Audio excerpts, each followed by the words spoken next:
the scenes here. So she said, maybe next time we'll get it right. That's what she said through her tears to Eddie when he was dying of cancer in 2020. Wolf must lose his mind over this, but I don't know. Anyway, she said it's been 4 decades of love, anger, frustration, and friendship with Ed, but they both adore their son Wolf, of course. We all know Ed died on October 6, 2020. It's at age 65. And she said about Ed, I loved Ed more than I know how to explain. I loved his soul. Now, what she said here, she described Ed as her soulmate. Now, remember, these guys divorced in, 2007, but they separated way before that. So she said, we were portrayed as a mismatch, the bad boy rock star and America's sweetheart, but privately, Ed wasn't the person people thought he was. Neither was I. And she said, I hated the drugs and the alcohol, but I never hated him, and I saw through his pain. This is all in her book. And she said that they shared a bond and that they grew closer as his cancer spread and when Eddie faced death. And on Thanksgiving Day,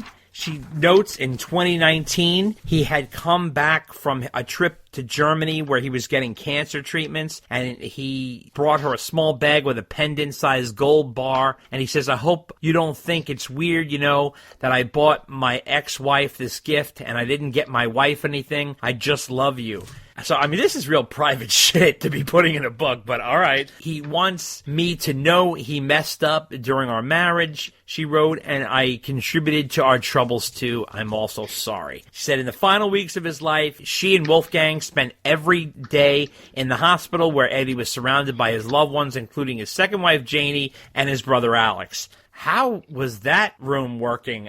That must have been bizarre. I can't even imagine. And she said they were with him in his final moments. I love you were the last words Ed said to Wolf and me, and they were the last words we said to him before he stopped breathing. As she regrets sometimes how she held herself back from getting too close to her former husband when he was so sick, but they were both married at the time, she to her second husband, Tom Vitale, and Ed to Janie. But apparently, both marriages were struggling. There was no chance we were going to get back together, but I do know that if one of us were to open up, the other one would too, and I don't want to get into that. She doesn't want to get into that.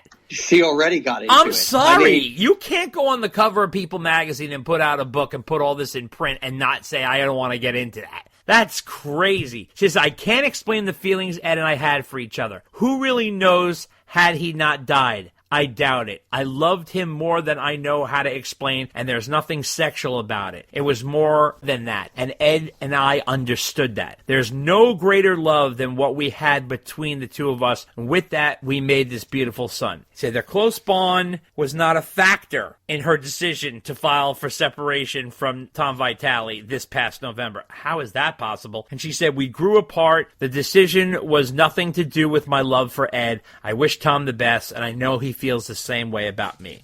Oh my God, what the hell do you make of this, Dave? I was telling Dave privately, and we were like, oh, it's not for the cast, it's not for the cast. I said, I swear to God, I think she's reconnecting with Ed. Because just from the photos and everything, I don't know, I just got that vibe. Like I said, I wasn't going to go on the podcast and start professing this. It's not a rock and roll thing. This is all personal family stuff. So I was like, I don't know, it just seems strange. And I never see Tom anymore, and I never see him in the food show and her pictures and stuff, and I don't get it.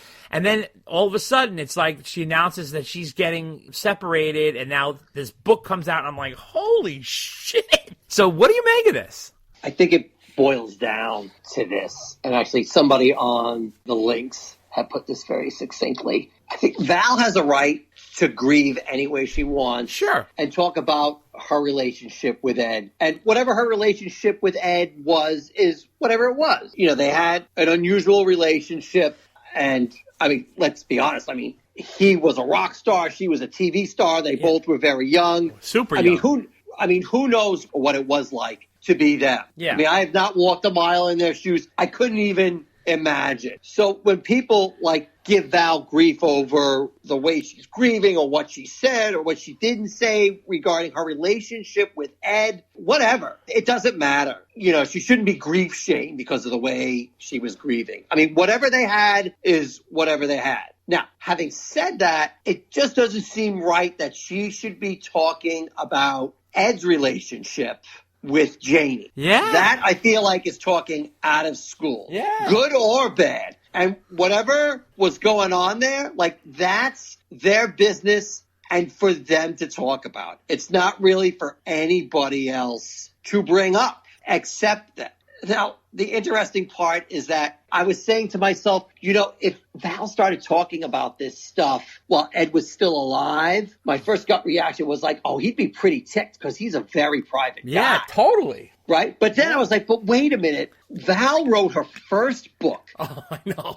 Well, you know where I'm going, right? Val wrote her first book, did not paint Ed in a flattering light, to put it kindly. Exactly. I mean, she was no better than Sam, and you could argue the things she said were more damning than what Sam did. But Ed gave her a free pass. Yep. It was almost like he's like he never held it against her. Whereas Sam, for years, he would not talk to Sam. I know. So that's really my summation on it. Like you pointed out in the beginning, it feels like she's doing it to sell the book. And by the way, the interesting part is the whole book is not about her relationship with Ed. No. I mean, it's just one chapter, right. I think, I know. of the book. Right. But of course, this is what sells to promote the book. Of course. The immortal words of Forrest Gump, that's all I got to say about that. What I don't understand is, if all this is going on, that's all fine. However, what is the bonus of making this public? Like, think about Janie, think about Tom, think about Wolf. Those are three people that are drastically affected by that material. It's a little weird. Again, I'm not judging her, but it's like I don't understand, like, what was the point of making all that very private information incredibly public? It almost seems like a diary. Well, this is going to sound crass, but here's a theory to sell books. But she has money. It's not like she doesn't need it, Dave. She has an entire, food empire. She has a whole thing going on. I hear you. Look, who knows? Yeah. I don't know. Maybe this is just the way she's handling it. I don't know. I mean, what the hell do I know? I know. Right? It's strange. Another one in the strange file. I mean, we got some strange stuff coming down the pike. To get to more normal stuff, Sammy Hagar is renewing his Vegas residency, so he has shows that he's doing at the Strat residency. And it's February 9th, 11th, and 12th, March 23rd, 25th, and 26th. And from what I saw, I just looked on the internet today, I think he's also hitting Atlantic City. So he's obviously getting around and touring. He's very itching to get out there. And you can get tickets at tickets.thestrat.com/Sammy Hagar. That's capital S and a capital H. And that's all happening. So his Vegas residency is happening, Dave. He's out there and he's raring to go, Sam. I'm curious as to see when he's going to drop that album. Do you think it comes out before the residency or in the summer, or what do you think? That's a great question. I'm thinking the summer. I don't think it matters when it comes. I don't think he's going to try and tie it into the residency. Okay. I don't think one is influencing the other. My question is, are we road tripping it to AC? Ooh, I don't know. It's pretty soon, too. It's like March 11th, too. I don't know. Oh, is it that soon? I think it's that soon. I really think he's going to be on a Summer Shed tour. I just get that feeling. We interrupt this program to bring you a special report. This just in, Sammy Hagar and The Circle announce a summer tour with George Thorogood and the Destroyers, starting June 10th in Bridgeport, Connecticut, running to September 10th in Irvine, California. However, although that's a long stretch, they're only doing 14 dates. For more information, go to redrocker.com. We return you now to your regularly scheduled program. He's so itching to tour.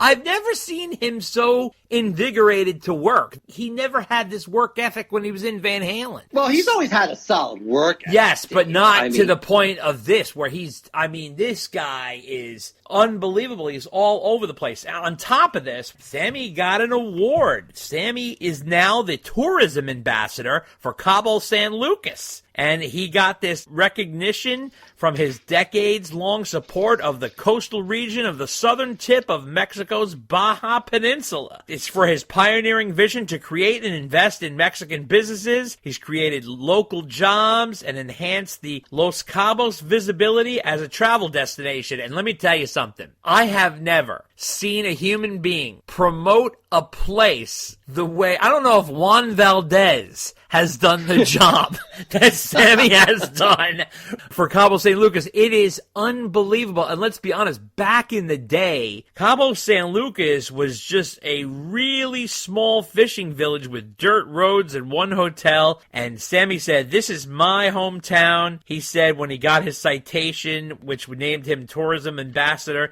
she said he's going to put next to his Grammy and his Rock and Roll Hall of Fame award. Now Cabo San Lucas, man, it gets 3 million visitors a year. And Sammy's a big part of that. So they had a small ceremony in the Antonio Majares Square in San Jose del Cabo. The governor Victor Manuel Castro Cosio and Mayor Oscar Legs Castro were in attendance. It was a big occasion, and Sam was thrilled. What do you make of that? Yeah, that's awesome. I think it's the first year they did the award, so he is the inaugural recipient of it. There's no denying how much he did. Oh, yeah, no, my dad. For that town. I think they're trying to kiss his butt a little bit because his annual birthday bashes have been somewhere else because of COVID, and Cabo is like, they've been really clapping down, and you can't blame them, right? Yeah. So I think, but I know he wasn't too happy about that because he was moving his birthday bashes elsewhere. Right. So I think they were trying to keep him in his good graces. Yeah. I mean, Sam's not even Mexican, right? No, and they gave it. Yeah.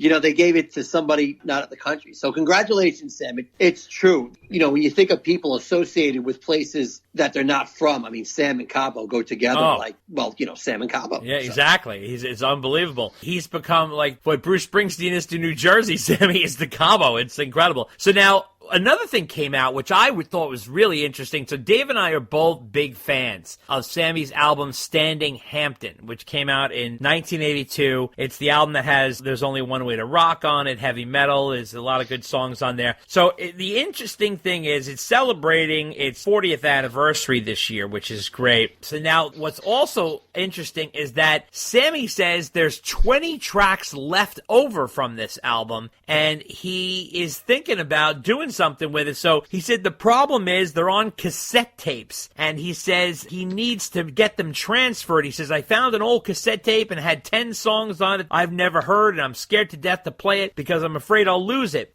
I was afraid that if I put it in a player, it might eat the fucker. So I don't know. I'll probably go to a professional and have it baked and all that stuff. He says there's some songs on there back from the early 80s, and he said that there were 20 songs minimum to be recovered from these tapes. He says there might even be more. He said because John Kolodner, who was one of the A&R guys from the company, had pushed him to keep writing more songs. He said songs like Me and My Woman is a song, Saturday Night in the USA. There's also B-sides that have come out called Don't Get Hooked and Satisfied. The producer was Keith Olsen, and that is Sammy's breakthrough record. He said, I was selling out Coliseums all over America long before I had a platinum album and before I even had a gold album. And this album went platinum, and this one really brought him up to the stakes. This is the album right before the VOA album, and obviously the VOA album was the album before he came into Van Halen. So it was obviously rising in his popularity. He was on Geffen Records. John Kolodner said, here's $1 million to make the record. I'm not going to let you out of your fucking house until you've given me 20 great songs. So he really pushed Sammy on this. And on the album is guitarist Gary Phil and bassist Bill Church and drummer David Lauser. And they were writing, I said, almost up to 30 songs. Like I said, heavy metal's on there.